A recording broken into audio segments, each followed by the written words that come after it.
वो मैंने शेयर किया था। ये क्या क्या था देखो, हमने कवर किया था कि मेथड दो में क्या डिफरेंस होता है। ठीक है, स्ट्रेट लाइन मेथड और रिटर्न डाउन वैल्यू मेथड, दोनों में 10% लिया था और 1 लाख कॉस्ट से शुरू किया था। फिर हमने एक मेथड जो है डेप्रिसिएशन का वो भी देखा था, जिसमें हमें जो है उसकी सैल्वेज वैल्यू दी होती है, कॉस्ट दिया होता है और उसकी number of years of useful life दिया होता है। तो क्या फॉर्मूला हमारा लगता है, तो depreciation equal to cost of assets minus salvage value upon number of years of useful life. ठीक है, डेप्रिसिएशन का देख लिया था। दूसरा हमने देखा था कि वो साल, वो ईयर्स जिसमें डेप्रिसिएशन जो है वो फ्रैक्शनल ईयर के अकॉर्डिंग लगती है। एक कौन सा ईयर, जिसमें ईयर ऑफ परचेज, दूसरा होता है जिसमें ईयर ऑफ सेल हो। ठीक है, तो ईयर ऑफ परचेज में डेट ऑफ परचेज से लेकर के date of end of the year, closing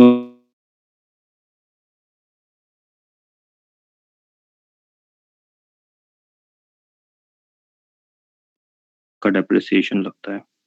ठीक है, और डेप्रिसिएशन कैलकुलेशन के टाइम पर जो डेप्रिसिएशन होता है उसमें पीरियड का जो है हम डाल देते हैं, जितना भी हमारा पीरियड होता है। 10 मंथ है जैसे इसमें, तो 10/12 लास्ट में इसमें हमने दिखा दिया है। ठीक है, ये वाला फ्रैक्शनल पीरियड को हम लास्ट में दिखा देते हैं।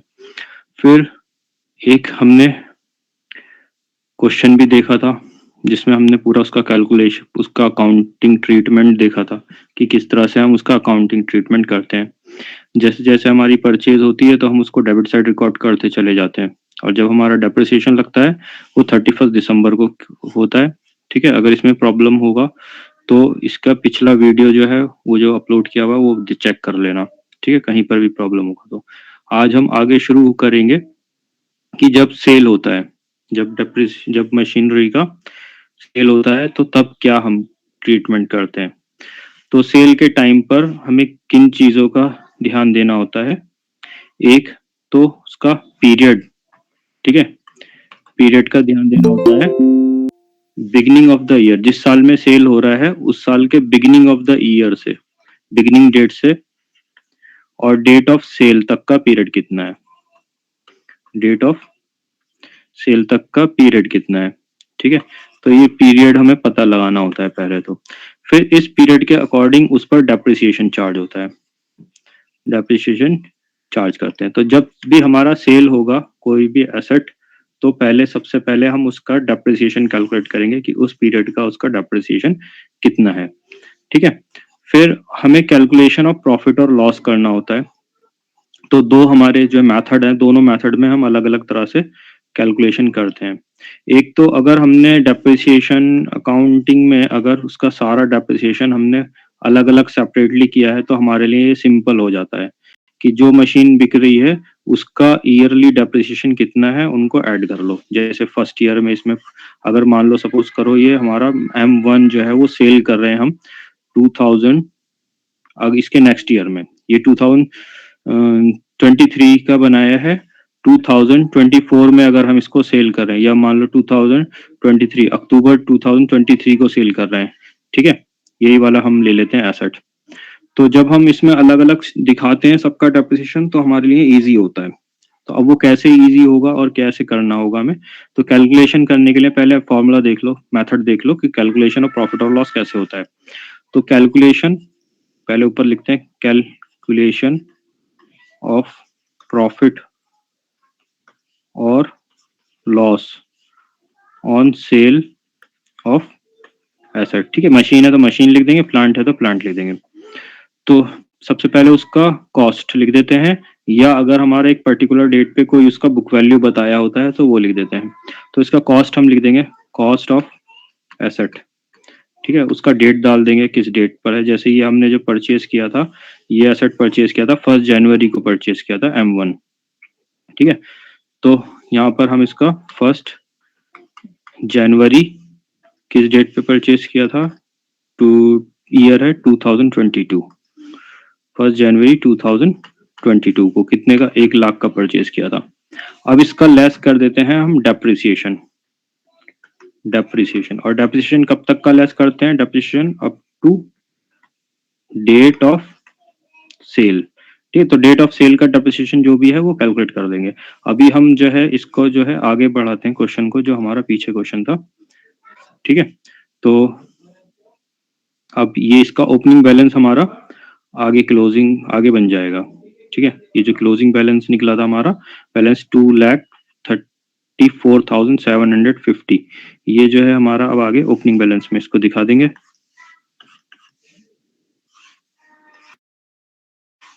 ठीक है। ओपनिंग बैलेंस में हम दिखाएंगे टू बैलेंस बीडी, इसको इसमें दिखा देते हैं ताकि आप लोग को याद रहे। कंटिन्यू कर रहे हैं ओपनिंग बैलेंस,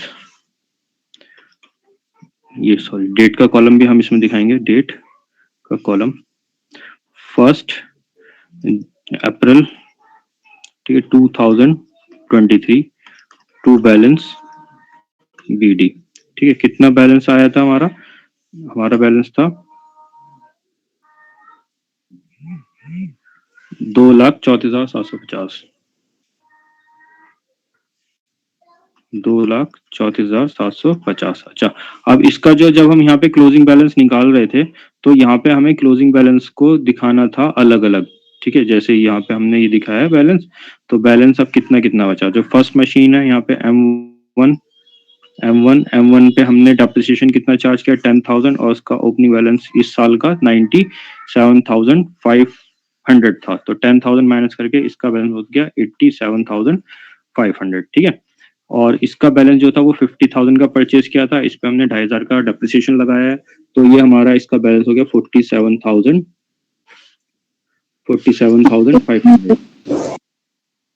ठीक है। और जो थर्ड मशीन है वो हमने 10,000 का खरीदा है, उस पर हमने डेप्रिसिएशन लगाया 250 रुपए का, तो इसका बैलेंस हो गया M3 का 9,750। तो इसका जो ये बैलेंस था फिर हम इसके यहाँ पर ना दिखा करके यहाँ पर दिखाएंगे 2,34,750, ठीक है। तो क्लोजिंग बैलेंस में हम सबका जो है क्लोजिंग बैलेंस कैलकुलेट करके दिखाते हैं। जो इस साल का ओपनिंग बैलेंस था उसमें से डेप्रिसिएशन जो चार्ज किया वो माइनस करके जो बैलेंस बचता है वो दिखा देते हैं, और टोटल बैलेंस हमारा इनका दोनों का इक्वल आना चाहिए, वरना हमारा कहीं भी मिस्टेक जो है वो आ सकती है। या तो हमारा बैलेंसिंग फिगर निकालने में मिस्टेक आ रही होगी या फिर ये निकालने में मिस्टेक आ रही होगी, जो हमने ये टोटल किया है उसमें मिस्टेक, कहीं पर भी मिस्टेक हो सकती है, ठीक है। या तो ये माइनस करने में मिस्टेक होगी अगर इक्वल नहीं आ रहा है, ठीक है। तो इसको हम अलग कैलकुलेट करेंगे और इसको हम अलग कैलकुलेट करेंगे और उनका टोटल मैच कर लेंगे, अगर उतना ही आ रहा है तो इसका मतलब हमने सही किया है, ठीक है। अब क्या करना है, अब अगला साल शुरू होगा इसका, तो अगले साल में यही चीजें जो हैं हम ओपनिंग बैलेंस में दिखा देंगे। तो ओपनिंग बैलेंस है टू बैलेंस बीडी 2,34,750, ठीक है। यहाँ पर तीनों का बैलेंस ओपनिंग बैलेंस दिखा देंगे, फिर उसके सामने 2,34,750 लिख देंगे, ठीक है। अब जब क्या करना है, अब अगला काम होता है, अगर इस साल में कोई परचेज हो रही है, सेल हो रही है, उसकी एंट्री दिखानी है। तो यहाँ पर जो है हमारा सेल हो रहा है, कब सेल की डेट हमने रखी है 1 अक्टूबर को रख दिया, 1 अक्टूबर, मार्च, वो सॉरी अप्रैल, मई, जून, जुलाई, अगस्त, सितंबर, ठीक है, 6 महीने का लगेगा। तो 1 अक्टूबर को हो रही है, तो अप्रैल से, तो अक्टूबर 1 अक्टूबर, अभी 31 मार्च तो आया नहीं है, ठीक है। तो इसलिए सारी मशीन का डेप्रिसिएशन नहीं लगेगा। अभी किसका लगेगा, जिस डेट जो एसेट, जिस डेट पे जो एसेट सोल्ड होता है उस डेट पर पहले हमें उस एसेट का डेप्रिसिएशन चार्ज करना होता है, ठीक है। तो यहाँ पे हम डेप्रिसिएशन चार्ज करेंगे 1 अक्टूबर को सबसे पहले, ठीक है, 2023 को, ठीक है, बाय डेप्रिसिएशन। कौन से का डेप्रिसिएशन चार्ज कर रहे हैं, M1 का, क्योंकि ये M1 जो है वो सोल्ड हो रही है। तो M1 का जो डेप्रिसिएशन है वो टाइम, अब मैंने बताया था जब जिस साल में सेल हो रही होती है उस साल में फ्रैक्शनल पीरियड का जो है डेप्रिसिएशन चार्ज होता है, ठीक है। तो ये इस साल में सेल हो रही है तो इस साल में इसका फ्रैक्शनल डेप्रिसिएशन चार्ज होगा। तो अब पहले हम टाइम देखेंगे कितने टाइम का होता है, और जब टाइम जो देखते हैं वो कब से कब का देखते हैं कि बिगिनिंग डेट से डेट ऑफ सेल तक का, बिगिनिंग डेट से sale of date of sale तक का पीरियड कितना है, अप्रैल, मई, जून, जुलाई, अगस्त, सितंबर, ठीक है। तो 6 मंथ हो गया, अक्टूबर काउंट नहीं होगा क्योंकि 1 अक्टूबर को ही सोल्ड हो गया, तो 6 महीने का इस पे डेप्रिसिएशन चार्ज होना है। अब डेप्रिसिएशन हम कैसे लगा रहे थे, डेप्रिसिएशन जो चार्ज हो रहा था वो हमारा स्ट्रेट लाइन मेथड से हो रहा था, ठीक है, और 10% था। तो स्ट्रेट लाइन मेथड था, 10% था, इसका मतलब जो ओपनिंग बैलेंस था उसी पर 10% लगना है। तो 1,00,000 उसका हमारा ओपनिंग बैलेंस जो कॉस्ट था, तो 1,00,000 पर लगेगा 10%, ठीक है, लेकिन पीरियड कितना लगेगा इसमें, 6 मंथ्स का कैलकुलेट होगा डेप्रिसिएशन। तो 1 लाख पे 1 लाख पर 10%, ठीक है, और ये लगेगा 6 मंथ्स का, तो 1/2, तो ये हो गया हमारा 5000। तो इस साल का डेप्रिसिएशन जो चार्ज होगा इस पे 5000 चार्ज होगा। ठीक है, सही है कैलकुलेशन।